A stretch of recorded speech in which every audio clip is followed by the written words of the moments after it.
Hello all welcome back to my channel. இன்றைக்கி நம்ம சேனலில் ஃப்ரூட் கஸ்டர்ட் எப்படி பண்ணுறதுன்னு பார்க்கலாமா? அதுக்கு நான் 2 கப் பால் எடுத்திருக்கேன். இது கரெக்டாக 1/2 லிட்டர் இருக்குது. ஒரு பேனில் நீங்கள் பாலை ஊற்றிட்டு ஸ்டவ்வை நல்லா லோ ஃப்ளேமில் வச்சு கிண்டி விட்டுட்டே இருங்க. பால் நல்லா சூடாகி வரும். சூடாகி வரும்போது சைடில் ஏடெல்லாம் படியும். அதெல்லாம் நல்லா உள்ளே இழுத்து ஸ்க்ராப் பண்ணி போட்டு கிண்டி விட்டுட்டே இருங்க. அதுக்கப்புறமா ஒரு 2 இல்லை 3 டேபிள் ஸ்பூன் கஸ்டர்ட் பவுடர் எடுத்துக்கோங்க. கஸ்டர்ட் பவுடரை கொஞ்சமாக தனியாக பால் எடுத்து வச்சு அந்த பாலில் எந்த ஒரு கட்டிகளும் இல்லாமல் நல்லா கரைச்சி எடுத்துக்கோங்க.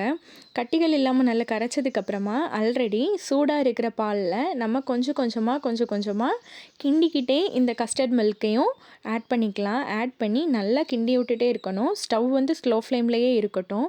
அதுக்கப்புறமா நான் ஒரு 5 டேபிள் ஸ்பூன் கிட்ட சீனி எடுத்திருக்கேன். சீனியையும் மெல்லமாக உள்ளே போட்டு நல்லா கிண்டி விட்டுட்டே இருக்கணும்.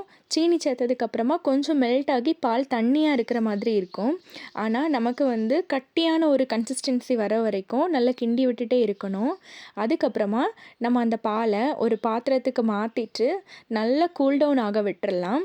இந்த கேப்பில் நம்ம எல்லா ஃப்ரூட்ஸையும் கட் பண்ணி எடுத்துகிட்டு வந்துடலாம். இப்போ நான் 1 கப் ஆப்பிள் எடுத்திருக்கேன்.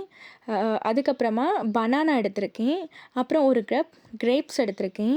தென் 1 கப் மாதுளம்பழம் எடுத்திருக்கேன். இது எல்லாத்தையுமே உள்ளே ஆட் பண்ணிக்கலாம். வீட்டில் கொஞ்சம் நட்ஸ் இருந்ததுனால நான் கொஞ்சம் பாதாமும் கொஞ்சம் பிஸ்தாவும் அது கூடவே ஆட் பண்ணிக்கிட்டேன். நல்லா பொடியாக சாப் பண்ணிக்கிட்டேன். இது எல்லாமே ஒன்றா நல்லா மிக்ஸ் பண்ணி விட்டுட்டு ஒரு 2 ஹவர்ஸ் கிட்ட ஃப்ரிட்ஜில் வச்சு எடுத்திங்க அப்படின்னா இது சூடாக சாப்பிட்றத விட சில்லுன்னு சாப்பிடும்போது ரொம்ப டேஸ்ட்டாக இருக்கும்.